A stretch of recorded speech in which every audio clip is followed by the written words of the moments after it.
ಎರಡು by election ಅಲ್ಲಿ ಮುನ್ನಡೆ ಸಾಧಿಸಿದೆ ಸರ್ ಕಾಂಗ್ರೆಸ್. ನಾವು ಎಕ್ಸ್ಪೆಕ್ಟೆಡ್ ಮಾಡಿದ್ದು ಸ್ವಲ್ಪ ದಾವಣಗೆರೆಯಲ್ಲಿ ನಮ್ಮ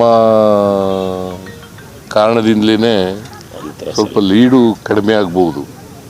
ಆದರೆ ನಾವು ಗೆಲ್ತೀವಿ, ಅಲ್ಲಿ ದಾವಣಗೆರೆಯಲ್ಲೂ ಕೂಡ ಗೆಲ್ತೀವಿ, ಬಾಗಲಕೋಟೆಯಲ್ಲೂ ಕೂಡ ಗೆಲ್ತೀವಿ.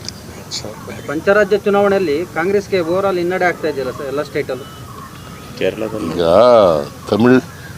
ವೆಸ್ಟ್ ಬೆಂಗಾಲ್ನಲ್ಲಿ ನಮ್ಮದೇನು ಇರಲಿಲ್ಲ, ಅಸ್ಸಾಂನಲ್ಲಿ ನಮಗೆ ಎಕ್ಸ್ಪೆಕ್ಟೆಡ್ ರಿಸಲ್ಟ್ ಬಂದಿದೆ. ಜನರ ಆಶೀರ್ವಾದ ಏನು ಮಾಡಿದ್ದಾರೆ ಅಲ್ಲಿ ಅದನ್ನು ನಾವು ಒಪ್ಕೊಳ್ತೀವಿ. ಕೇರಳದಲ್ಲಿ ನಮ್ಮ ಎಕ್ಸ್ಪೆಕ್ಟೇಷನ್ಗಿಂತ ಹೆಚ್ಚು ಸ್ಥಾನಗಳನ್ನು ಗೆದ್ದಿದ್ದೀವಿ. ನಾವು ಸುಮಾರು 76ರಿಂದ 80 ಗೆಲ್ತೀವಿ ಅಂತ ಹೇಳಿದ್ದು, ಈಗ 95ರವರೆಗೂ ಕೂಡ ಗೆದ್ದಿದ್ದೀವಿ. ಮುನ್ನಡೆ ಸಾಧಿಸಿದ್ದೀವಿ. 95 ವಿಧಾನಸಭಾ ಕ್ಷೇತ್ರಗಳಲ್ಲಿ 95 ವಿಧಾನಸಭಾ ಇದ್ದೀವಿ. ಬಹುಶಃ ವೆಸ್ಟ್ ಬೆಂಗಾಲ್ನಲ್ಲಿ ಆಡಳಿತದ ವಿರೋಧಿ ಅಲೆ ಇರಬಹುದು ಅಂತ ಅಂದ್ಕೊಂಡಿದ್ದೀನಿ ನಾನು. ತಮಿಳುನಾಡಿನಲ್ಲೂ ಕೂಡ